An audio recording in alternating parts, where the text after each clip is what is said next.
నమస్తే రమ్మగారు. నమస్తే జయ. ఏదైనా మంచి నీతి కథ ఒకటి చెప్పండి రమ్మగారు. మామూలుగా మనం పద్యాలు చెప్పుకుంటుంటాం కదా.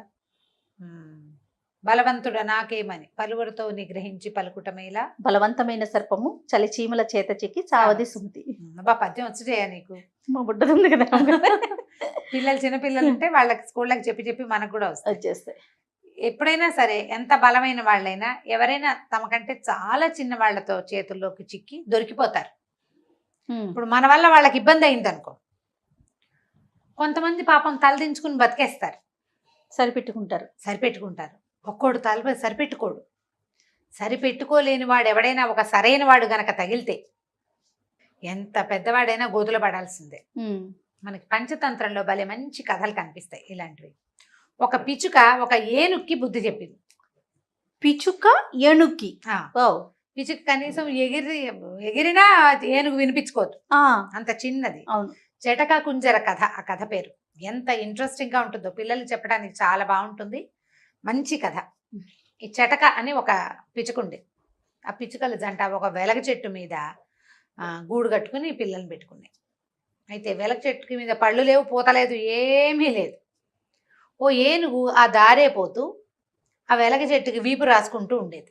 మామూలుగా ఏనుగులు వీపురు రాసుకుంటాయి, ఒడ్డు దురద పుడుతుంది కదా, చెట్టుకు వేసి చర్మాన్ని ఇలా ఇలా ఇలా ఇలా రుద్దుకుంటాయి. ఏనుగులు చేస్తాయట, ఒంటెలు చేస్తాయట. ఒంటెలు కూడా ఒంటి మీద చిన్న చిన్న ముళ్ళు పురుగులు అవి పట్టుకుని ఉంటాయి, మందపాటి చర్మాలు కదా, అవి రుద్దుకోవటానికి గట్టి రాళ్ళు కూడా ఏర్పరుస్తారు. రాజస్థాన్లో పెద్ద పెద్ద రాయి లాంటివి, పెద్ద చెప్టా లాంటిది పెడతారు. ఆ చెప్టాకి ఒళ్ళు రుద్దుకుంటాయి. ఆ చెప్టా కనపడంగానే పరిగెడతాయట దాని దగ్గరికి. ఏనుగులు పెద్ద పెద్ద చెట్లకి రాసుకుంటాయి. అయితే ఈ వెలగ చెట్టుకి రాసుకుంటుంది. ఏమి ఊరికే వాటికి ఒక తోచదనమాట. పైన ఎక్కడ ఆకు లేదు, పూత పిండ లేనప్పుడు పైకి తొండం చాచి ఒక కొమ్మని పళక్కమని విరిచింది. ఆ కొమ్మ మీదే ఈ చెటక తాలూకు గూడు ఉన్నాయి. ఎత్తు మీద నుంచి పడేసరికల్లా ఏనుక్కాలక్కర్ల పిచ్చికి గూడుకి ఎంత కావాలి, ఇంత పిచ్చికి గూడు, టింగ్ బుజ్జి బుజ్జి గుడ్లు ఉంటాయి. ఈ పిచ్చిక చూస్తూ ఉండగానే ఆ ఏనుగు కాస్త ఆ చెట్టు కొమ్మని విరిచేసింది, పడిపోయింది. దాని కాలు పడలేదు కానీ దాని అదురుకి ఆ గుడ్లు కాస్త పగిలిపోయినాయి. చెటక ఏడుస్తూ నుంచుంది. అయ్యో నా గుడ్లే ఇంకా 4 రోజుల్లో పొదిగి పిల్లలు కాబోతున్నాయి అని చాలా దుఃఖించింది. మొగుడిని తిట్టి పోట్లాడింది. మొగ చెటకని తిట్టింది అనమాట. తిట్టి నీకేం బుద్ధి లేదా, నీకు ఇది లేదా అది లేదా, మరి ఏనుగు ఇలా వచ్చి చేస్తుంటే దానికి బుద్ధి చెప్పవా, నీ పిల్లల్ని ఎవరన్నా చంపేస్తుంటే తండ్రివి నువ్వు ఇలా బాధ్యత లేకుండా ఉంటావా అంది. ఏనుగునేం చేస్తామే మనము అన్నాడు. అయినా సరే దుఃఖం తీరలా, ఏడ్చుకుంటూనే ఉంది. అయితే ఒక ఈగ వచ్చిందట, వీణారవ దాని పేరు. ఉయ్ అంటుంది ఈగ, తెలిసిందే కదా మనకి, జోరీగలు అంటారు. గుయ్యో అని శబ్దం వస్తుంది. అది వచ్చి ఏమి చెటక ఏడుస్తున్నావు, ఏమైందే, ఎందుకే అని అడిగింది. అడిగేసరికల్లా చెటకంది బండ ఏనుగు, దొంగ ఏనుగు, దాని దుంపదేగా అది వచ్చి నా గూడుని పడగొట్టింది. ఒట్టి పుణ్యానికి అక్క, పైన ఏమీ లేవు, నీకు ఏదో చెట్టు కాయ ఉంది, పిందుంది, లాగి ఏనుగు తినాలనుకుంటుంది.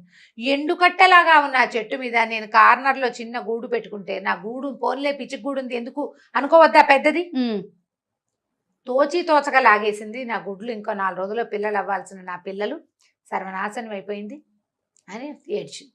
ఎక్కడికి వెళ్ళినా ఈ ఏనుగుల బెడత తట్టుకోలేకపోతున్నాం, ఈ ఏనుగుకి మరీ గీరా అన్నది. అనేసరికల్లా ఈ వీణారావు ఏం చేసింది, తన ఫ్రెండ్ ఇంకొక వడ్రంగి పిట్ట దగ్గరికి తీసుకెళ్ళింది. దాని పేరు గుర్తులేదు, దానికి కూడా ఇలాంటిది ఏదో ఒక పేరు ఉండాలి.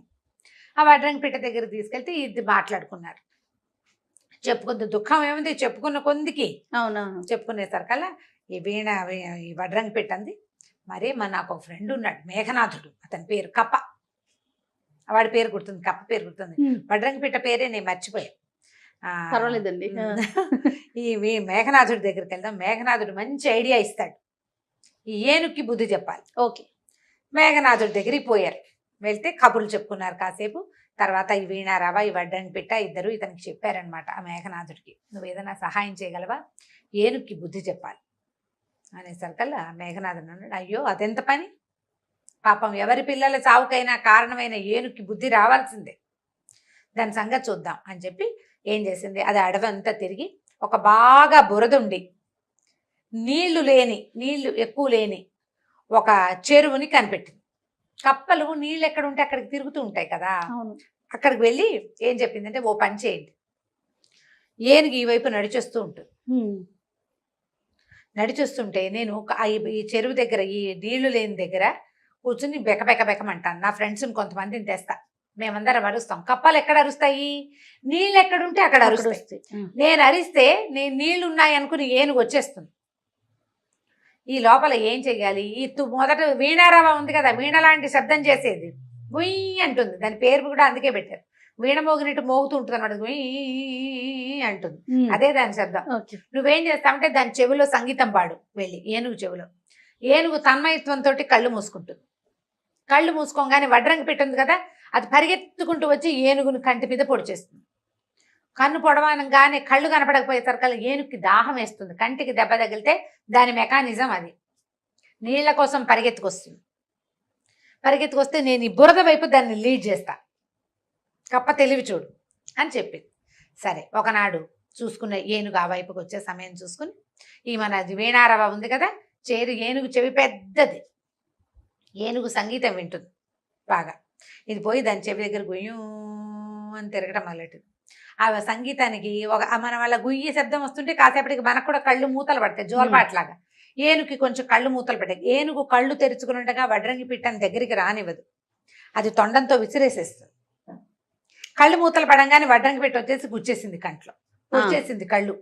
పొడిచేసరికల్లా అది కేవు కేవు గట్టిగా ఘీంకరించింది. ఏనుగు వడ్రంగి పిట్ట ఎక్కి ఏనుగు మీదే కూర్చుంది పైకెక్కి. ఇది అరిచి కేకలు పెట్టింది. అరిచినా సరే ఈ లోపల దాహం వేసేసింది దానికి. కళ్ళు పొడిచేసి కళ్ళు కనపడకపోతే దాహం. ఈ లోపల కప్పలు బెకబెకమంటున్నాయి, ఎక్కడో కప్పలు బెకబెకమంటున్నాయని పరిగెత్తింది అటువైపుకి. పరిగెత్తేసరికల్లా ఒక పెద్ద మురి గుంట అది. ఏనుగు చూసుకోకుండా, కళ్ళు కనిపించట్లేదుగా, కంట్లోంచి నీళ్లు గారిపోతున్నాయి, కళ్ళు మండిపోతున్నాయి, కన్ను నొప్పిగా ఉంది, దాహం వేస్తోంది, టెన్షన్గా ఉంది. బురద నీళ్ళు తాగిస్తుందా? తాగలేదు, బురదలోకి దిగింది. అయ్యో, దిగంగానే కూరుకుపోయింది బురదలో. మామూలు కష్టం కాదు అది, ఎంత తంటాలో పడితే గానీ అది బయటికి రాదు. ఇప్పుడు ఏనుగు కష్టాన్ని గురించి కాదు మనం ఇక్కడ ఆలోచించాలి. ఆ ఒట్టి పుణ్యానికి పిచ్చిగూడుని పగలగొట్టేసి అంతే, ఆ పిచ్చిక దాని ఫ్రెండ్స్ తో కలిసి చేసిన శాస్తి. అందుకని ఒట్టి పుణ్యానికి ఎవ్వరి జోలికి వెళ్ళకూడదు. అయ్యా, అంతటి ఏనుగే ఇబ్బంది పడింది. ఎంత బలవంతమైన ఏనుగైనా సరే ఇట్లా చిన్న ప్రాణుల చేతికి చిక్కైనా సరే దొరికిపోతుంది. కాబట్టి ఇప్పుడు తప్పనిసరి అయితే ఏదో చేస్తావు. అవును, తప్పనిసరి కాకపోతే దారే పోతూ ఎవరినైనా ఏడిపించటము, తోచక హెరాస్మెంట్, తోచక ఎక్కిరించటము, అలా చేయకూడదు. ఆ చేయటం వల్ల ఇలాంటి సమస్యలు వస్తాయి అని చెప్పడానికి ఈ పంచతంత్ర కథని పిల్లలకి ఉదాహరణగా చెప్పచ్చు. చాలా బాగుంది రమ్మగారు, క్యూట్ గా ఉంది. చక్కగా జంతువులు పిల్లలు ఇంట్రెస్ట్ గా వింటారు. స్టోరీ మంచి నీతి ఉన్న కథ కదా. అవును, ఒక సరదాగా చెప్పండి. ఒకప్పుడు జిత్తుల జంత్రి అని ఒక కథ చెప్పాను, గుర్తుందా నీకు? గుర్తులేదు రమ్మ గారు. నేను మర్చిపోతున్నావు జయ, ఎన్ని కథలు రమ్మ గారు. మరి నేను ఎలా గుర్తు పెట్టుకుంటున్నాను? అదే కదా, అదే రమ్మగారు. మరి ఒకసారి చెప్పండి, ఒక్క లైన్ చెప్పండి. అది అదే జిత్తుల ఒకటి చాలా తెలివైన వాడు, రాజుగారు ఆయన వాడి దగ్గరికి వెళ్తాడు. నువ్వు ఇంత తెలివిగా ఎలా ఉంటుంటే జిత్తుల జంత్రి అని ఒకటి ఉందండి, అది తీసుకొస్తాను, మీ గుర్రం మీ బట్టలు నాకు ఇవ్వండి అని తీసుకెళ్తాడు. గుర్రము బట్టలు తీసుకుని వెళ్ళిపోతాడు. చూసావా? మళ్ళీ సెర్చ్ చేసుకుని మొత్తం వింటాను. వినాలి నువ్వు ఖచ్చితంగా. సారీ రమ్మ గారు, ఒకవేళ ఎవరికి గుర్తులేదో వాళ్ళందరూ ఈ జిత్తుల జంత్రి కథ వెతుక్కుని వినండి, మళ్ళీ వినాల్సిందే, తప్పదు. బాగుంటుంది సరదాగా. Sure sure. ఇది కూడా జిత్తుల జాలయ్య వీడొకడు. ఒక ఊళ్ళో ఒక రాజుగారు నగరంలో జాలయ్య అని ఒకడు ఉండేవాడు. వాడు అందరినీ బోల్తా కొట్టించి పాపం గడుపుకుంటూ ఉండేవాడు. ఓసారి వాడు ఒక సైనికుడికి దొరికేశాడు. వాడు ఏం చేశాడంటే, ఇలాంటి వాడిని టక్కరి వాళ్ళని పట్టుకుని అప్పచెప్తే బాగుంటుంది కదా, ఆయన పట్టుకుని రాజుగారి దగ్గరికి ఈడ్చుకుపోయాడు. రాజు అన్నాడు, ఏమిట్రా వీడు దొంగతనం చేశాడా, దోపిడీ చేశాడా, ఏం చేశాడు, ఎవరైనా మోసం చేస్తే? వీడు జిత్తులు మారండి, జిత్తులు జాలయ్య వీడు, అప్పుడెప్పుడో వాళ్ళప్పుడెప్పుడో చెక్కు మార్చారు, ఇలా ఒక 5-6 విషయాలు చెప్పాడు. అవునవును, వాడెవడో టక్కరి వాడు అనుకున్నావు, వాడు వీడేనా అన్నాడు. పెద్ద చేసిన మోసం లేదు, 10 రూపాయలు, 8 రూపాయలు, 25 రూపాయలు, 15 రూపాయలు, ఆ పూట భోజనము, ఓ 2 గుమ్మడికాయలు, 4 సొరకాయలు, అలాంటి వాటి కోసం వాడు అవతల వాళ్ళని బోల్తా కొట్టి కొట్టేస్తాడు. అది ఒక్కటనుకో ఎవరికీ తెలీదు. కానీ ప్రతి ఊళ్ళోనూ 10-15 అవుతున్నాయి అనుకో, ప్రతి సందులోనూ 4 అయితే కొన్నాళ్ళకి ప్రచారంలోకి వస్తాయి. అట్లా ఈ జాలయ్య ప్రచారంలోకి వచ్చేసాడు. జిత్తుల జాలయ్య వాడి పేరు. మహానక్క జిత్తులు వాడు వీడేనండి అని చూపించాడు. రాజుగారు అన్నాడు, ఏమిటో అంత తెలివి నీకు? అట్లా ఒకళ్ళు కాదు, ఇద్దరిని కాదు, ఏదైనా పని చేసుకోవచ్చు కదా.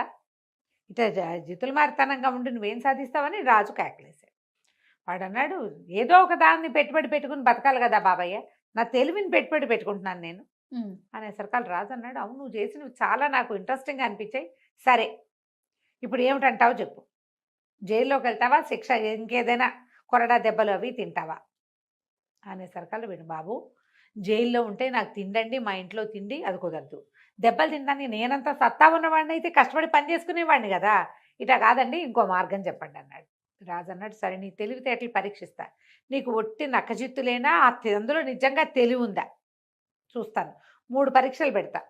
3 పరీక్షల్లో నువ్వు పాస్ అయితే నీకు ఏదైనా ఒక సందో రోడ్డో రాసిస్తా, అక్కడ సంపాదించుకుని బతుకుదు. కానీ ఈ జిత్తులు మాత్రం నువ్వు మానేయాలి అంటే వాడు ఒప్పుకున్నాడు. ఒప్పుకుంటే ఈయన ఏం చేశాడు, ఆ జాలైన వెంబడి పెట్టుకుని మేడ మీదకి తీసుకుపోయాడు. దూరంగా ఒక రైతు పొలం దున్నుతుంటే నేను అన్నాడు, ఆ రైతు, నేను రోజు సాయంకాలం పూట 3 గంటల వేళ నిద్ర వస్తుందని పడుకోకుండా ఇక్కడ వచ్చి నుంచుంటా. వీడు రోజు దున్నుతో కనబడుతున్నాడు, చూస్తూ ఉంటా నేను. ఆ పొలం వాడిది. దున్నుతాడు, ఏదో చేస్తాడు, కొన్ని రోజులు గాయపిస్తాడు, మళ్ళీ ఏవో నీళ్లు పెడుతుంటాడు. వాడు ఒక్కడే పని చేసుకుంటాడు. ఓకే, పనే వాడికి, ఇంకో రెండోది లేదు. నువ్వు వాడికి తెలియకుండా వాడిని మోసం చేసి వాడి ఎద్దులు 2 కొట్టేయాలి. నువ్వు దొంగతనం జరిగినట్టు వాడికి అర్థం కాకూడదు, నువ్వేం చేస్తావో చేయమన్నాడు. అనేసరికి సరేనని ఒప్పుకున్నాడు. వెళ్ళాడు.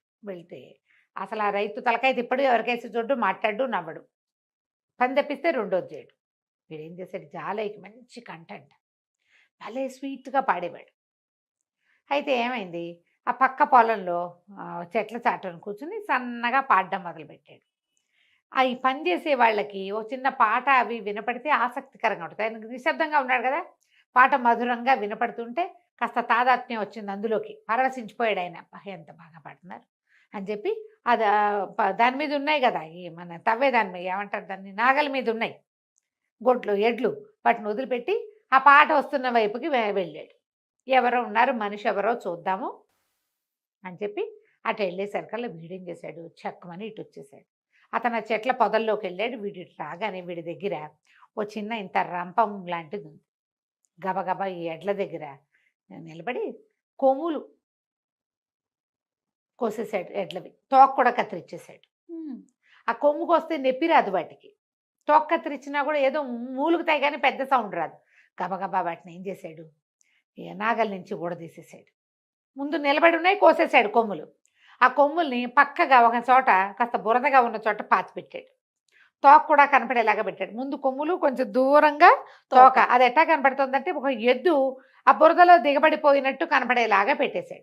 పెట్టేసేసి ఈ 2 ఎడ్లని 2 చరుపులు తెచ్చి తోలేశాడు అడవిలోకి, పక్క పొలాల్లోకి తోలేసేసారు కల్లా. ఆల్రెడీ తోక కత్తిరించబడి ఉంది కదా, ఓకే, బాధగా ఉంది బయటికి, పారిపోయే ఛాన్స్ వచ్చింది, అవకాశాన్ని అవి కాస్త వెళ్ళిపోయింది. ఈ పాటగాడి కోసం అటు ఇటు తిరిగిన రైతు వచ్చే లోపల ఈ క్రియ చేసేసి మళ్ళీ ఇంకో పక్కకి వెళ్ళి నుంచున్నాడు. ఈ రైతు వచ్చాడు దగ్గరికి. చూస్తే ఏముంది, నాగలేమో ఊడదీసింది, ఎడ్లేమో లేవు. అయ్యో ఊడదీసుకుని పోయినాయా, ఏ పక్కకు పోయినాయని అటు ఇటు చూస్తే పక్కన బురద గుంటలాగా ఉంది. ముందున్నదే వాళ్ళకి తెలుసు. మామూలుగా ఎడ్లు అవి వట్టల్లోకి దిగవు, చక్కగా సాఫీగా నడిచొస్తాయి. అవును. తను ఆశ్చర్యపోయి వెతుక్కుంటుంటే మన ఈ జుత్తులు జాలయ్య ఉన్నాడు కదా, వాడు అప్పుడే వస్తున్నట్టుగా మొహం పెట్టి, ఏంటన్నా వెతుకుతున్నావు అన్నాడు. నా గొడ్లు కనపడలేదు తమ్ముడు, ఇందాక ఇక్కడే ఉండాలి, 2 ఎడ్లు పొలం దున్నుతూ ఉన్నాను, ఎటుపోయినాయో ఏమిటో అంటే ఇతను అన్నాడు, అదేంటి భూమిలోంచి వచ్చినట్టు కనపడుతున్నాయి, దిగబడిపోయినాయేమో చూడు అన్నాడు. వీడు పోయి కొమ్ములు పుచ్చుకుని లాగేసరికి కొమ్ములు ఊడి చేతిలోకి వచ్చాయి. పైన పాతి పెట్టినవి రావు, తోక పుచ్చుకుంటే తోక వచ్చేసింది. నేను నిర్ఘాంతిపోయి, అయ్యో లోపల కూరుకుపోయి కొమ్ములు ఊడిపోయినాయి నా ఎడ్లకి, ఇంకేం చేస్తాను, నా పొలం పని అంతా పాడైపోయిందని ఆ రైతు వెళ్ళిపోయాడు. దొంగతనం జరిగిందేమోనన్న ఊహ కూడా రాలా అతనికి. బురదలో దిగడిపోయినాయి అంతే అనుకున్నాడు పాపం. ఇంకేం చేస్తాడు, వెళ్ళిపోయాడు. ఆ మేడ మీద నిలబడి రాజుగారు ఇదంతా చూస్తూనే ఉన్నాడు. ఓరి వీడి తెలివి, వీడి దుంపదేగా అనుకుని, మన వల్ల కదా ఈ పరీక్ష అయ్యింది, అరే రైతుకి ఒక జత ఎడ్లు తోలండిరా అని చెప్పి ఓ జత ఎడ్లను తోలిచ్చాడు. కొన్నాళ్ళకి వాడి ఎడ్లు వాడికి దొరుకుతాయి. ఈ లోపల రాజుగారి వల్ల వాడు నష్టపోకూడదు కదా. సరే ఏం చేశాడు, బాగానే ఉంది. మళ్ళీ రాజుగారి దగ్గరికి వచ్చాడు. సరే రాజుగారు అన్నారు, భలే గెలిచావు, చాలా తెలివి నీకు. సరే, మనకి పంచకళ్యాణి గుర్రం ఒకటి ఉంది. అశ్వశాలలోకి వెళ్ళి దొంగతనం జరిగిందని అర్థం కాకుండా గుర్రాన్ని తీసుకురావాలి నువ్వు. ఓకే. అంటే తెస్తానండి అన్నాడు. ఈ ఫస్ట్ టైం చూసిన వ్యవహారం మీద రాజుగారికి పుట్టాడు అనుమానంగా ఉంది, అమ్మో వీడు సాధించేస్తాడని. అక్కడి అశ్వశాలలో వీళ్ళు ఉంటారు గుర్రం కాపలా వాళ్ళు, ఒరే ఇవాళ రాత్రి మన గుర్రం దొంగతనం చేయబడే అవకాశం ఉంది, మెలకుగా ఉండండి, గుర్రం జాగ్రత్త అని చెప్పాడు. వీడేం చేశాడు, అటు తిరిగి ఇటు తిరిగి ఒక సైనికాధికారి గారి ఇంట్లో చొరబడి, ఆయనకి వాళ్ళకి బట్టలు ఉంటాయి కదా సైనికాధికారి గారు, ఆ బట్టలు సంగ్రహించుకున్నాడు. సంగ్రహించుకుని రాత్రి బాగా 1-2 వేళ ఓ సంచి భుజాన్ని వేసుకుని సైనికాధికారి బట్టలతోటి వెళ్ళాడు. వీడు వెళ్ళేసరికి ఆయన నడిచొస్తున్నాడు, ఈ వేషంలో ఉండి నడిచొస్తున్నాడు. మొత్తం అశ్వశాలంతా దీపాలు వెలిగించున్నాయి, అందరూ సిద్ధంగా నుంచునున్నారు కర్రలు పుచ్చుకుని. ఇట్లా ఒకడు పంచకళ్యాణి మీద కూర్చుని ఉన్నాడు. ఈ గుర్రాన్ని ఎటా కొట్టేయటం. అక్కడి నుంచి సైనికాధికారి బట్టలు రాత్రిపూట మొహాలు ఏం కనబడతాయి, శిరస్త్రాణాలు ఉంటాయి. అబ్బా ఎంత బాగా ఉన్నారా మీరంతా మెలకుగా, సమయం గడిచిపోయింది, రాజుగారు చెప్పారు ముహూర్తం దాటిపోయింది, ఇంకా ఏమీ దొంగతనం అవ్వదు, ఏమవ్వదు, మీరు ఇంతవరకు కాపలా ఉన్నందుకు ఇదిగో మీ అందరికీ ఇదిగో ఈ బుడ్లు పంపించారని చిన్న చిన్న సీసాల్లో అందరికీ డ్రింకులు ఇచ్చాడు. అప్పట్లో కూడా మత్తు పానీయాలు ఉండేవి. అదే కదా. వీళ్ళందరూ తాగేశారు. సంతోషం పట్టలేక రాత్రి 1 గంటకు నిద్రలు ఇంకా కాయక్కర్లేదు కదా, 1 గంట 2 దాకా మెలకుగా ఉంటే ఊపిరి ఆడనట్టుంటుంది కదా, మంచి టైం కదా. 1 to 12 to 3 అద్భుతమైన నిద్రా సమయం మనిషి అన్నవాడికి. ఆవలించుకుంటున్నారు అక్కడికి పాపం. సరే అందరూ తలా ఒక బుడ్డి తాగారు. గడపలు దాటక ముందే ఎవరి దారిని వాడు చొప్పకట్టల్లో పడిపోయారు. ఇది చక్కగా సైనికాధికారి బట్టల్లో గుర్రం వేసుకెళ్ళిపోయాడు మనవాడు జాలయ్య. వేసుకెళ్ళిపోయి తెల్లవారు దాకా అక్కడ ఇక్కడ తిరిగి తెల్లవారేసరికల్లా రాజుగారి దగ్గరికి తీసుకొచ్చేసరికల్లా ఈ అశ్వశాలకు కబురు చేస్తే ఆ రాత్రి దొంగతనం అవదని ఇంకేం అవదని చెప్పేశారు. సైనికాధికారి వచ్చి అందుకని మేమందరం పడుకున్నామన్నారు. గుర్రం ఎక్కడుంది, రాజుగారి ముందు నుంచి. ఆశ్చర్యపోయాడు, పూర్ణి ఇది కూడా బాగా చేశాడే, వీడికి ఆ సమయానికి ఏం చేయాలో తెలుసు, టక్కరివాడు. సరే ఓకే, 3వ పరీక్ష పెడుతున్నాను నీకు, రాణిగారి వేలు ఉంగరం కొట్టేయాలి నువ్వు. రాణిగారి వేలు ఉంగరం అంటే ఏమిటి, అంతఃపురంలోకి వెళ్ళి ఆవిడ ఉంగరం పుచ్చుకుంటే ఆవిడ ఊరుకుంటుంది, అదే కదా, అరిచి గోల్ చేయదు, ఉంగరం పట్టుకో నీ ఇష్టం, ఆ తర్వాత నేను నిన్నేమీ అన్నాడు. అన్నాక సరే బాగానే ఉంది. సాయంకాలం చీకటి పడ్డాక ఆ రోజు రాత్రి రాజు రాణి ఇద్దరు మేడ మీద కుర్చీలు వేసుకుని కూర్చున్నారు. కూర్చుంటే చెప్పాడు, ఏమే నీ ఉంగరం జాగ్రత్త, వాడు కొట్టేస్తాడు, వాడు 2 సార్లు ఇలాంటివి చేసేసాడు, 3వది చేస్తాడంటే ఇద్దరు భార్యాభర్త పక్క పక్కనంటే వాడు ఎటా వచ్చి ఆవిడ మీద పడి ఆవిడ ఉంగరం లాక్కోగలుగుతాడు. పైగా మెళ్ళో అయితే ఒక రకం, ఉంగరాలు తీసుకోవాలంటే చెయ్యి ఇవ్వద్దు, ఆవిడెందుకు ఇస్తుంది చెయ్యి. సరే ఇద్దరు చూస్తుంటే రాజుగారికి ఏం కనిపించింది, ఎవరో కింద నుంచి గోడ మీద నుంచి పైకి ఎక్కొస్తున్నట్టుగా కనపడింది. అప్పట్లో ఏం వీధిలో ఎట్లా ఏమిటి ఏమీ లేవుగా, ఏవో కాగడాలు అవి ఇవి వెలిగించుకునేవాళ్ళు. ఈయనేం చేశాడు, వంగి చూశాడు. చూస్తే పైకి కోట బురుజుకి అంటే ఈయనుండే ప్రాసాదం తాలూకు బురుజుకి ఒక తాడేసింది, కింద నుంచి ఒక వ్యక్తి పైకి వస్తున్నాడు. ఈయన చూస్తూ ఉన్నాడు. ఆ వ్యక్తి దగ్గరకు వచ్చేదాకా వాడు ఇట్లా తాడు పుచ్చుకుని పైకి వస్తున్నట్టు కనపడతాడు. దగ్గర దాకా రాగానే ఈయన ఏం చేశాడు, అక్కడ బరిసెలు లాంటివి ఉంటాయి కదా, బరిసె మొనవైపు తను పట్టుకుని కర్ర వైపుతోటి ఆ మనిషిని ఇట్లా కొట్టాడు. పై మేడ మీద 4వ అంతస్తు మీద నుంచి పడితే ఉంటాడు ఎవడైనా, పడిపోయాడు వాడు. ఆ పడిపోయాడు, ఏదో కెవ్వమన్న కేక దబ్బమన్న మోత వినపడ్డాయి. ఇంకేమిటి జాలై పడిపోయాడు, వాడు ఇప్పట్లో లేచురాడు. సైనికులు ఎవరో చూసుకుంటారు వాడి సంగతి, వాడేం సచ్చేంబడు, కాళ్ళు చేతులు విరిగిపోయి ఉంటాయి. అక్కడి నుంచి ఈయన అన్నాడు, ఏం పర్వాలేదు వెళ్ళి పడుకుందాం పదన్నాడు. రాజుగారు రాణిగారు వెళ్ళిపోయారు లోపలికి. ఆయన గది వేరు, ఆవిడ గది వేరు. ఆవిడ గదిలో ఆవిడ పడుకుని హంసతులిక తల్పం మీద, ఆయన పోయి తన గదిలో పడుకున్నాడు. పడుకున్నాక ఏమైంది, ఇంతకీ అక్కడ ఏం జరిగింది, తాడు పుచ్చుకుని పైకి వస్తున్నారు కదా, జాలయ్య రాల. వాడు ఏం చేశాడంటే ఒక తాడేసి ఒక గడ్డి బొమ్మకి తన చొక్కా పంచా కట్టాడు. ఓహో, ఆ గడ్డి బొమ్మను ఆ తాడుకి కరిపించి కింద నుంచి లాగుతుంటే దూరం నుంచి చూసే వాళ్ళకి ఏం కనబడుతుంది, పైకి వెళ్తున్నట్టు అనిపిస్తుంది. ఆ గడ్డి బొమ్మ కింద పడంగానే వీడు కెవ్వమన్నాడు, మోత ఎట్లాగూ అయింది. వాడు నిజానికి అసలు క్షణాల్లో మేడెక్కేశాడు. పక్క నుంచి మెట్లు ఉన్నాయి ఆ మేడకి.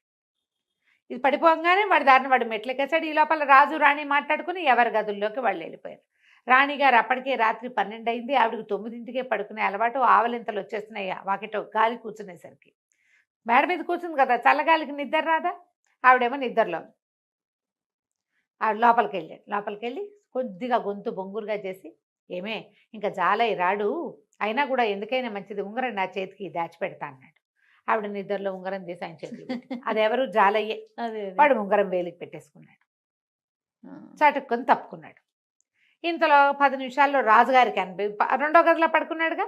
ఆయనకి ఏమనిపించింది, ఒకవేళ జాలయ్య గాడు కాలు విరిగినా సరే ఏ కర్రో పట్టుకుని పైకి వస్తాయి అని చెప్పి ఈయన గబగబా లేచి సరభసంగా వెళ్ళాడనమాట, చకచక మోతలు చేసుకుంటూ. ఏమండి రాణిగారు, ఆ ఉంగరం నా చేతికి ఇవ్వండి, నేను దాచిపెడతాను. ఆ వాడు వచ్చేస్తాడేమో, వాడు ఒట్టి టక్కరి వెదవా అన్నాడు. ఆవిడ నిద్రలో, ఎన్నిసార్లు ఇస్తాను, ఆల్రెడీ ఇచ్చేసా కదా మీకు అని. అప్పుడు చూశాడు ఆవిడ వేలికి ఉంగరం లేదు. అమ్మ జాలయ్య కొట్టేశావురా అనుకున్నాడు. తెల్లవారేసరికల్లా ఉంగరం పుచ్చుకొచ్చాడు జాలయ్య. ఇదిగోండి మహారాజా అనగానే, మహారాజు అన్నాడు, ఎంత తెలివోయి నీకు సానుకూలంగా పని చేసుకోవటం, దాన్ని గొడవ కానివ్వకుండా ఉండటం వచ్చు. సరే, ఓ పంచి, ఊరికి ఉత్తరంగా ఉన్న వీధుల్లో ఒక వీధి నీకు ఇస్తున్నాం. ఆ వీధిలో 40-50 ఇళ్ళున్నాయి. దానికి అనుబంధంగా ఉన్న తోటలు దొడ్లు అన్నీ నీవే. అవి అద్దెకిస్తావో, అమ్ముకుంటావో, నీ పేరే పెట్టుకుని నువ్వు అక్కడ ఉంటావో ఉండు. అవసరమైనప్పుడు సలహా ఇచ్చే సలహాదారు ఉద్యోగం ఇస్తున్నాను నీకు. నీ చుట్టాలని పక్కాలని అవి ఇదంతా పెట్టుకో. ఉద్యోగం ఉంటుంది, నీకు జీతం ఇస్తాను. మీ వాళ్ళందరినీ ఆ ఇళ్లలో దింపుకో. ఇక మాత్రం నీ జిత్తులు బయట చేయకూడదు. జిత్తులన్నీ రాజ్యానికి రాజుకే ఉపయోగపడాలని చెప్పి ఆ జిత్తులు జాలయ్య వీధి అని ఒక వీధి ఇచ్చి వాడికి ఆ వీధిలో పెట్టి గౌరవంగా ముంచుకున్నాడు. పాతకాలంలో ఇట్లా దొంగల్ని దోపిడీదారులని రాజుగా ఉపయోగపడేలాగా జీతాలు ఇచ్చి ఉంచుకునేవాళ్ళట. ఖలీఫా కథల్లో చూస్తాం మనం ఇట్లా. ఈ వనరాజుల్లో కూడా కొంతమంది చేసేవాళ్ళు. వీళ్ళు తెలివైన వాళ్ళు, వాళ్ళని విశ్వాసపాత్రులుగా చేసి ఉంచుకోవాలి, శిక్షించకండి. అప్పుడు వాళ్ళు తెలివితేటలు రాజ్యానికి ఉపయోగపడతాయి. చందమామ కథ ఒకటి చెప్పండి అండి. పూర్వం కౌశాంబి అలాంటి నగరం, కేశవ నగరం అనుకో, నగరానికి ఒక పరమాద్భుతమైన రాజుగారు ఒక ఆయన అవంతివర్మ. ఆయన చాలా అద్భుతంగా ధర్మం న్యాయం జరిపేవాడట. వాళ్ళ దాంట్లో కంటికి కన్ను పంటికి పన్ను, ఎవడైనా కొడితే వీడితో వాడిని కొట్టించేవాళ్ళు. అదే లెక్క. చాలా ఖచ్చితంగా అమలు జరిగిపోయేది న్యాయం. ఇక నువ్వు నేను తేడా లేదు, పెద్దవాడు చిన్నవాడు లేదు, మనవాడు కాబట్టి ఆశ్రిత పక్షపాతులుగా ఉండటాలు అటువంటివి వాళ్ళ రాజ్యంలో నడిచేవి కాదు. చాలా గట్టిగా ఉండేవాళ్ళు. ధర్మం 4 పాదాలా నడిచేది, చాలా విశేషంగా ఉండేది. ఈ రాజుగారికి ఒక కుమారుడు, వివాహితుడు, 2 పిల్లలు కూడా ఉన్నారు. అయితే ఏమైందట, ఒకసారి ఒక పెద్ద నాగుపాము ప్రవేశించింది సభాభవనంలోకి. ఎక్కడో పుట్టలు చెదిరినాయో ఏదో అయ్యింది, లేదా ఏదో కార్యక్రమం మీద పాము వచ్చింది. వస్తే ఎప్పుడైతే ఈ సభాభవనంలో కనపడిందో అందరూ చెల్లాచెదరుగా సైనికులు వాళ్ళు వీళ్ళు లేచారు. పాముని తరమడానికి కొంతమంది కర్రలు తీశారు. ఈ కుర్చీలు అవి జరిపారు. రాజుగారి పక్కన సింహాసనంలో పక్కన కుర్చీలో కూర్చుని ఉన్న రాజుగారి యువరాజు సర్రును కత్తి దూసి ఆ కుర్చీలన్నీ జరిపాక కుర్చీల పక్క నుంచి దాటిపోతున్నంత పొడుగాటి నాగుపాముని 2 తుండాలుగా కట్ చేసేసాడు. కత్తి పెట్టి కొట్టాడు. సగం తెగిపోయింది నాగు, తోక ఇక్కడ ఉండిపోయింది, పడగ పారిపోయింది. ముందు భాగంతో పారిపోయి ఆ నాగుపాము అలా పరిగెత్తుకుంటూ వెళ్ళి రాజుగారి అంతఃపురానికి ఆనుకొని ఉన్న ఉద్యానవనం అడవి లాంటిది ఒకటి ఉంది. అక్కడ ఒక పుట్ట ఉంది, గోడను అనుకుని. ఆ పుట్టలో ఉంది అతని సంసారం, ఆ నాగు తాలూకు సంసారం. అక్కడికి వెళ్ళి కొస ప్రాణంతో తన ఇల్లు చేరిపోయాడు. పుట్టలోకి వెళ్ళిపోయాక చూస్తే ఏముంది, నాగు భార్య వచ్చి అయ్యో ఇట్లా అయిపోయిందంటే, యువరాజు నా దారి నేను పోయేదావాణ్ణి, అందరూ కర్రలతో బెదిరిస్తే యువరాజు కత్తి పెట్టి నన్ను నరికేశాడు, నా చావుకు కారణం వాడే. మహారాజు చాలా అద్భుతమైన వాడు అవంతివర్మ. చాలా న్యాయ సూత్రాన్ని చాలా అద్భుతంగా అమలుపరుస్తాడు. కాబట్టి నువ్వు నా మరణానికి న్యాయం చేకూర్చాలని చెప్పి ఆ నాగు కాస్త మరణించింది. మగవాడు పోయాడు, నాగుపాము చచ్చిపోయాడు.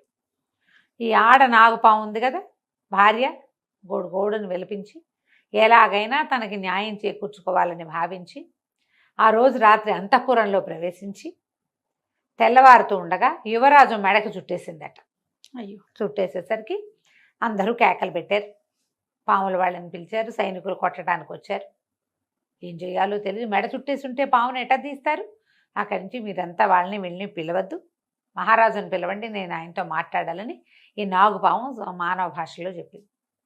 పాము మాట్లాడుతుందని రాజుగారిని పిలుచుకొస్తే రాజు భార్య దీనంగా దుఃఖిస్తూ ఏం చెప్పిందంటే, నా భర్త తన దారిని తను పోతున్నాడు, అసలు ఎవ్వరికీ ఏ హాని తలపెట్టలేదు, దాటి వెళ్ళిపోతున్న నా భర్తని యువరాజు కత్తితోటి ముక్కలుగా నరికేశాడు, నన్ను విధవం చేశాడు, నా పిల్లల్ని తండ్రి లేనివాడిగా చేసేసాడు, నాకు న్యాయం చెయ్యండి. మీ రాజ్యంలో ఉన్నదేంటి? కంటికి కన్ను పంటికి పన్ను, ప్రాణానికి ప్రాణం. నేను యువరాజు భార్యని విధవం చేయకూడదా? ఇప్పుడు ఇతను నన్ను విధవం చేశాడు, నాకు న్యాయం చెప్పండి అనేసరికి రాజు అన్నాడు, మేము మామూలుగా నేను ఒక్కడే న్యాయం చెప్పను, న్యాయాధికారులు ఉండాలి ఇక్కడ అని న్యాయాధికారులను పిలిపించారు. ఇద్దరు న్యాయాధికారులు సరేనన్నారు. కానీ మనకి రాజ్యానికి ఒక్క యువరాజు, ఏం చెయ్యాలో తెలియలే. వాళ్ళలో ఒక ఆయన అన్నాడు, దాంతే ఉంది, యువరాజు తన నాగు భార్యని విధవం చేశాడు, యువరాజు భార్యని విధవం చేయొచ్చు, నాగుతోటి ఏమైనా చేయొచ్చు నువ్వని అనేసరికి ఆవిడంది, ఆ పాము అంది, ఆడపాము, ఎంత మాట చెప్తున్నారు మహానుభావ, చనిపోయిన నా భర్త ఎట్లా యువరాణిని విధవం చేస్తాడు? మీరు యువరాజును రక్షించుకోవటానికి ఈ మాటలు చెప్తున్నారు, న్యాయంగా చెప్పండి. మీరు చెప్పేది న్యాయం కాదు. అంతే, చనిపోయిన వాడు ఎట్లా చేస్తాడు? నేను మిగిలాను, నాతోటి చేయించండి ఏదైనా అనేసరికి సరే రెండో న్యాయాధికారి గుడ్లు వీళ్ళకి ఎట్లా వస్తాయి? భయం, అనుమానం, ఏం చెప్తే ఏం చేస్తుందో. మెడ చుట్టుకున్నది ఒక్క కాట అందుకుంటే అది నిజానికి కాటేయచ్చు, కానీ న్యాయంగా అడగడానికి వచ్చింది. కాట అందుకుంటే చేసేదేం లేదు, రాత్రివేళ కాటేసింది అనుకో వైద్య సహాయం అందక, కానీ అట్లా కాదు, ఇతను చేసింది అన్యాయం, దీన్ని న్యాయం చేయండి అని అడగడానికి వచ్చింది. రెండో న్యాయాధికారి మంచి తెలివైన వాడు, ఆయన అన్నాడు, అమ్మా తప్పకుండా యువరాజు వల్ల నువ్వు విధవయ్యావు, యువరాణి కూడా విధవ కావాల్సిందే, యువరాజు ప్రాణాలు నువ్వు తీసుకోవాల్సిందే, విధవం చేయవలసిందే యువరాణి నువ్వు. అయితే నీకు ఎంతమంది అమ్మా సంతానం అన్నాడు. నాగు భార్య తెగ దుఃఖిస్తూ దీనంగా 5 పిల్లలండి నాకు. సరే, యువరాణికి కూడా 5 పిల్లలైన ఉన్న విధవం చెయ్యాలి నువ్వు. యువరాణికి 5 సంతానము పుట్టాక వచ్చి కాటేసేయి నువ్వు, మేం కాదనం, ఇదే న్యాయం అని ఒక ఘోషణగా చెప్పారు. నాగు భార్యకి రాజుగారు మాటిస్తున్నారు, యువరాణికి 5 సంతానం కలిగాక ఆమెను విధవం చేసేందుకు నాగు భార్యకి హక్కు రాస్తున్నారు. ఎప్పటికీ యువరాజుకి 2 పిల్లలు. ఎప్పటికి వస్తుంది? ఎప్పటికైనా రావచ్చు, ఆ కాలంలో బర్త్ కంట్రోల్ లేదు కదా. కానీ ఆ తర్వాత పిల్లలు పుట్టాల రాజుగారికి. యువరాజుకి ఏమో పిల్లలు కలగలేదు. రాజుగారు చెప్పి నువ్వు ఎలాగో ఇట్లా ఇక్కడే ఉంటావు కదా, పుట్టలో అంతఃపురపు ఉద్యానవనం పుట్టలోనే ఉంటావు కదా, చూసుకుంటూ ఉండు, మేము కూడా కబురు చేస్తాం, నువ్వు ఇది కబురు చేయాలి, 5వ సంతానం పుట్టాక మీరు కబురు చేస్తే నేను వచ్చి యువరాజును కాటందుకుంటాను అని అడిగిందట.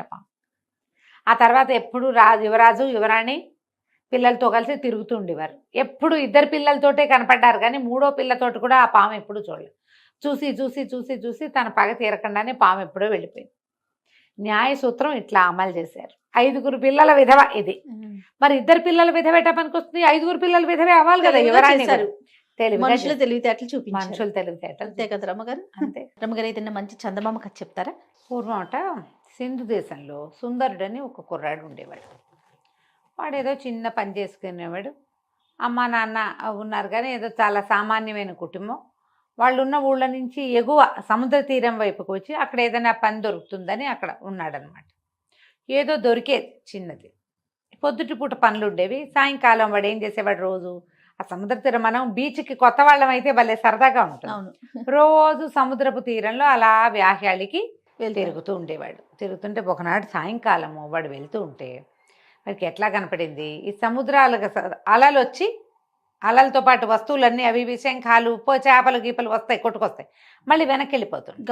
గవ్వలు వస్తాయి, ఎన్ని పీతలు గీతలు కూడా వస్తుంటాయి నీళ్ళలో. అయితే అలా వచ్చిన ఒక చేప అక్కడ ఉండిపోయింది. అది ఎట్లా అయింది, అక్కడ ఎవరో పిల్లలో లేకపోతే పెద్దవాళ్ళేనో ఇంత గుంటలాంటివి తవ్వారు. గుంటలు తవ్వితే కాసేపటికి ఇసుక వచ్చి పూడిపోతాయి.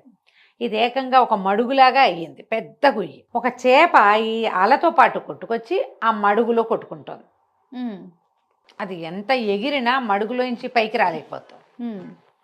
బంగారపు రంగు చేప ఎంత చక్కగా ఉందో. వీడేం చేశాడు సుందరుడు, దాని దగ్గరికి వెళ్ళి అది అలతో పాటు పైకి ఎక్కడానికి ట్రై చేస్తోందని అర్థమే. పాపం సముద్రంలోకి పోవాలనుకుంటోంది. సముద్రంలో ఉండే చేప అంత మడుగులో అట్ట గోతులో ఉండమంటే ఎట్ట ఉంటుంది. అవును. అందుకని వీడేం చేశాడు, ఆ గొయ్యి దగ్గర కూర్చుని దానిటా చేతితోటి పైకి లేవదీసి అల వచ్చినప్పుడు అల మీదకి విసిరాడు. విసిరేసరికల్లా ఆ చేప బతుకు జీవుడా అని లోపలికి వెళ్ళిపోయింది లోపలికి. ఇక మళ్ళీ రాల. మర్నాడు ఏమైంది, ఆ రోజు అయిపోయింది. మర్నాడు ఇతను మళ్ళీ సముద్ర తీరానికి వచ్చేసరికల్లా ఒక నడి వయసులో ఉన్న ఒక స్త్రీ ఇతన్ని పిలిచింది. బాబు బాబు, నేను సాయంత్రం ఇక్కడ మడుగులోంచి చేపను తీసింది నువ్వే కాదు అంది. నేనేనన్నాడు. దాదా ఇట్రా నా దగ్గరికి రా అని రమ్మని పిలిచి, ఆ చేప సముద్రపు రాజు గారి కూతురు, అందరితో పాటు వచ్చింది బయటికి. తనొక్కతి మడుగులో ఉండిపోయింది, నువ్వు రక్షించావు, మా రాజుగారు నిన్ను తీసుకురమ్మన్నారు, సముద్రపు రాజు దగ్గరికి వెళ్తాను రమ్మంది. సముద్రంలోకి వెళ్ళాలంటే ఎటా వెళ్తాడు? అదే కదా. మరి నేను ఎట్లా వస్తాను సముద్రంలోకి, నాకు అసలు ఈత రాదు, ఊరికే ఇట్ట బయట తిరుగుతాను, సహాయమేగా చేశాను, ఏం పర్వాలేదులే అన్నాడు. ఆవిడ ఒప్పుకోలే.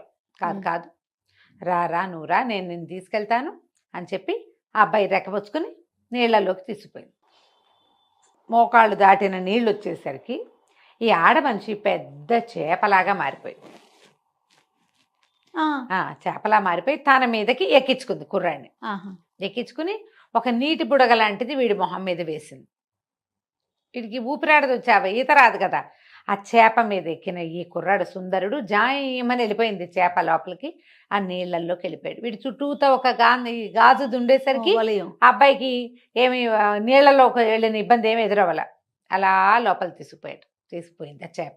తీసుకెళ్ళాక ఓ చోట దింపింది. అది చక్కగా పెద్ద తోటలాగా పెద్ద పెద్ద భవనాల్లాగా ఉన్నాయి నీళ్ల లోపల.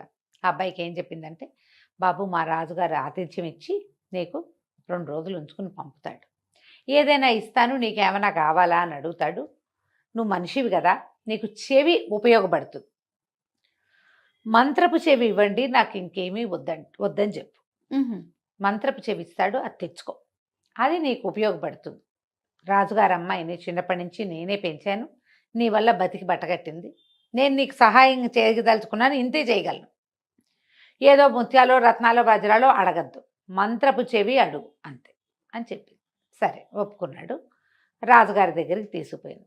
ఆయన పరమానంద భరితుడైపోయి ఈ అబ్బాయికి బోళ్ళని చేపలతో వాటితో వీటితో సేవలు చేయించి 4 రోజులు చక్కగా ఉంచుకుని బాగా ఆతిథ్యం ఇచ్చి ఎన్నో రకాల సముద్రపు భోజనాలు పెట్టివిచ్చి అటు తిప్పి ఉంచుకున్నాడు. 4 రోజుల తర్వాత ఈ అబ్బాయిని ఇంకా వెళ్ళొస్తానండి అన్నాడు.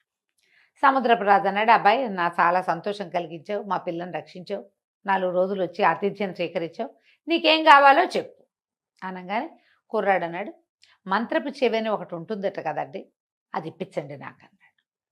ఈయన తెల్లబోయాడు. మంత్రపు చెవి ఎక్కడుంది మన దగ్గర అని బాగా ఆలోచించి, బాబు మా దగ్గర ఒకే ఒకటి ఉంది పాతాళంలో సముద్రంలో ఉంది, కానీ ఒక్కటే ఉంది, నీకు ఇస్తా, 1 ఏడాది తర్వాత ఇది మళ్ళీ నా దగ్గరకు వచ్చేస్తుంది, సంవత్సరం పాటే నీకు ఇవ్వగలను, మా దగ్గర ఉండాలి అది, ఓ ఏడాది, మీకు 1 ఏడాది అంటే మాకంత ఏడాది పట్టదు, ఇంకా చిన్నది పడుతుంది, మీ ఏడాది మీకు సరిపడా సంవత్సరం కాలం మాత్రం నేను నీకు ఇవ్వగలుగుతాను దాన్ని అంటే ఒప్పుకున్నాడు. అది ఇంత బుల్లి శంఖంలాగా ఉంది. ఆ మంత్రపు చెవి షేపులో ఉంది, శంఖం వల్లే ఉంది అంతది. దాన్ని ఎత్తి ఇట చెవిలో పెట్టుకుంటే అన్ని జీవుల సంభాషణలు అర్థమవుతాయి. ఓహో. ఆ మంత్రపు చెవి లక్షణం ఏంటంటే పిచ్చుకలు, పాములు, ఉడతలు, ఎలకలు, కుక్కలు, అన్నీను పిల్లులు అన్నిటి భాష అతనికి అర్థమవుతుంది, కొత్త భాష అర్థమవుతుంది, జంతువుల భాష అర్థమవుతుంది, సంవత్సరం పాటు దీన్ని ఎంజాయ్ చేయి నువ్వు అని చెప్పి ఆ మంత్రపు చెవిని చేతులు పెట్టాడు. ఇంకా ఏవో తినుబండారాలు కాస్త మెళ్ళో వేసుకుని 2 ముత్యాల దండలు మెళ్ళో వేసి 2 ముత్యాల దండలు చేతులకేసి పంపించారు. మళ్ళీ ఈ మొదట వచ్చిందిగా ఆడచేప, ఆవిడే చేప రూపంలో వచ్చి ఈ కుర్రాన్ని తీసుకుపోయి జయమని బయటికి తీసుకెళ్ళి సముద్ర తీరంలో వదిలిపెట్టారు. వీడికి అమ్మా నాన్న ఎవరు లేరు కదా, ఆ ఊళ్ళో ఎక్కడో ఉన్నారు వాళ్ళు. సరే వీడు మళ్ళీ పని చేసుకోవటం మొదలుపెట్టాడు. అయితే వీడు పని దగ్గరికి వెళ్ళేటప్పుడు ఒక వాగుంది అక్కడ. వాగుని దాటడానికి ఒక బండ లాంటిది పెట్టారు. అదెంత వాగు, సుమారుగా ఒక 2 అడుగులు ఉందనుకో. మామూలుగా 1 అడుగు ఉంటే మనం ఏం చేస్తాం, దాటేస్తాం. అవును. కొంచెం చిన్నపిల్లలు, పెద్దవాళ్ళు, గర్భవతులు, ఆడవాళ్ళు దాటలేరు కదా. కొంతమంది ఏం చేస్తారు, కొంచెం కాలిపడుగు మగపిల్లలు అయితే చేయమని ఒక జంపు ఇక్కడి నుంచి అక్కడికి జంప్ చేస్తారు. అట్లా అంత జంప్ కంటే కొంచెం పెద్దది అది. విసురు లాంగ్ జంప్ చేస్తే దాటగలరు, పొరపాటున జారి పడితే బోధలో పడతారు. అందుకని దాని మీద ఒక రాయి లాంటిది వేసింది. కొంచెం నడిచి వెళ్ళటానికి పాదాలు తడుస్తాయి. నీళ్ళల్లోకే ఉంది, ఒక బండ ఉంది. ఆ బండ పక్కన మీరు ఏం చేశాడు, ఈ బోధ దగ్గర ఏదో అన్నం తెచ్చుకున్నాడు, అది తినడానికి ఒక పక్కన కూర్చున్నాడు. 2 పిచ్చుకలు తెగ కిచకిచకిచకిచకిచకిచకిచకిచు అంటాయి, మాట్లాడుకుంటున్నాయి. కిచకిచలాడుతుంటే ఏం మాట్లాడుకుంటున్నాయో విందామనిపించింది అబ్బాయికి. మన దగ్గర మంత్రపు చెవి ఉంది కదా, అదే కదా, వాడికి ఇట్లా రొంటిని పెట్టుకుని ఉన్నాడు. దాన్ని ఊడదీసి ఇట్లా చెవిలో పెట్టాడు. చెవిలో పెట్టుకుంటే ఆ పిచ్చుకలు ఏం మాట్లాడుతున్నాయి, ఆ బండ మీద పిచ్చి పెదవులు నడిచిపోతారు, బంగారపు బండ అని తెలియట్లేదే వీళ్ళు దుంపతేగా వీళ్ళకి, ఎన్నేళ్ళ నుంచో నడుస్తున్నారు దాని మీద నుంచి. అది బంగారపు పలక, ఆ బోధులో పడి ఉండి పైన అంతా పాచిపట్టి అది మట్టి దానిలాగా ఉంది, రాయల్లే కనపడుతుంది. ఆశ్చర్యపడిపోయి ఇది బంగారమా, ఆ చెవి తీసి జేబులో పెట్టుకున్నాడు. వెళ్ళి ఆ బోధ దగ్గర కూర్చుని దాన్ని పైన ఉన్న పాచి అంతా బాగా తోమేసి దాన్ని పైకి లేవతీశాడు. చూస్తే ఆ మాత్రం లావులో అంత పొడుగు, ఈ 2.5 అడుగుల క్రమంలో ఉన్న అటువంటి పెద్ద బంగారపు రేఖ అనమాట అది. అదే దెమ్మనుకో. ఆశ్చర్యపడి ఇంత బంగారమా, సరే అది తీసుకున్నాడు. తీసుకుని ఇంకేముంది, అందరూ ఆశ్చర్యపోయారు. ఈ అబ్బాయి ఏం చేశాడు, 2 తాటి కమ్మలు కట్ చేసి పట్టుకొచ్చి దాని మీద వేశాడు, నడవడానికి వీలు. ఈ దిమ్మ తీసేశాడు కదా తను. ఆ దిమ్మని తీసుకెళ్ళి సొన్నార్ దగ్గర పరీక్ష చేస్తే ఏముంది, ప్యూర్ గోల్డ్. ఏ కాలాన కొట్టుకొచ్చిందో అది ఆ బోధులోకి ఉండిపోయింది. ఆ రాయిగా దాన్ని వాడేసుకుంటున్నారు. చాలా సంతోషించాడు, జీవితం హాయిగా ఉంది. మరి ఎంత సంపాదించాడు మరి. అమ్మ నాన్న వాళ్ళకి వీళ్ళకి ఏవో కొంత పంపించాడు, పక్కనున్న దేవాలయానికి ఏదో కొంత బంగారం ఇచ్చాడు, కొంత బంగారాన్ని సొమ్ము చేసుకుని కులాసాగా ఉంటున్నాడు. అయితే ఏమైంది, రాజుగారింట్లో ఏదో ఒక హడావిడి నడుస్తోంది. ఆ ఊరు రాజుగారింట్లో కూతురికి అస్సలు ఒంట్లో బాగుండ. ఆ అమ్మాయి కోసం రోజు ఎవరో ఒక వైద్యులు వస్తున్నారు. ఇతను ఒక రచ్చబండ మీద కూర్చునేవాడు. ఆ వైద్యులు రాకపోక కనపడుతూ ఉండేది. ఎవరో ముసలి వాళ్ళు వీళ్ళు వస్తే వాళ్ళందరికీ ఏవో రొట్టెలు కొనిపెట్టి తినడానికి కొనిపెట్టి చేస్తూ రచ్చబండ దగ్గర కూర్చునేవాడు. రచ్చబండ పైన ఉన్న రావి చెట్టు మీద 2 కాకులు ఉన్నాయి. అవి తెగ కావు కావు కావు కావు కావు ఎంత అరుస్తాయో, ఎందుకు మాట్లాడుకుంటున్నాయో ఏం మాట్లాడుకుంటున్నాయో విందామనిపించింది. జనం ఉంటే అంత తట్టదు, ఒక్కళ్ళమే ఉన్నాం అనుకో అది కా అంటూనే ఉంటాయి. ఏమిటో దీనికి అగ్గోలా, అదేమిటో చూద్దామనిపిస్తుందా. జేబులోంచి ఆ మంత్రపు చెవి తీసి చెవులు పెట్టుకున్నాడు. పెట్టుకునేసరికల్లా ఆ కాకులు 2 మాట్లాడుకుంటున్నాయి. ఇంతమంది వైద్యులు వస్తారు, ఒక్కడికి తెలియట్లేదు. ఏ వైద్యం చేసినా పిల్ల ఏం బతుకుతుంది, పిల్ల బతకదు, ఆ పిల్ల చచ్చిపోవటమే ఎట్లాగూ అనేసరికల్లా ఇంకో 3వ కాకు వచ్చింది.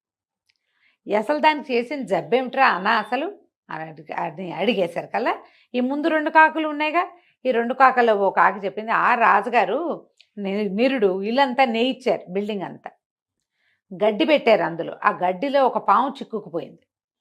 అది ఆ ఇంటి మీద ఉంది, ఆ ఇంటి పైకప్పు మీద.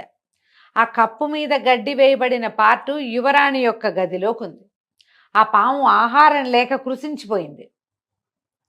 దాన్ని ఏడుపు కొట్టి యువరాణికి జబ్బు చేసింది. తొందరలో పాము చచ్చిపోతుంది తిండి లేక, యువరాణి కూడా వెళ్ళిపోతుంది, అమ్మాయి కూడా. ఆ పాముని తీస్తే ఈ పిల్ల బతుకుతుంది అనేసరికి ఆశ్చర్యం వేసింది.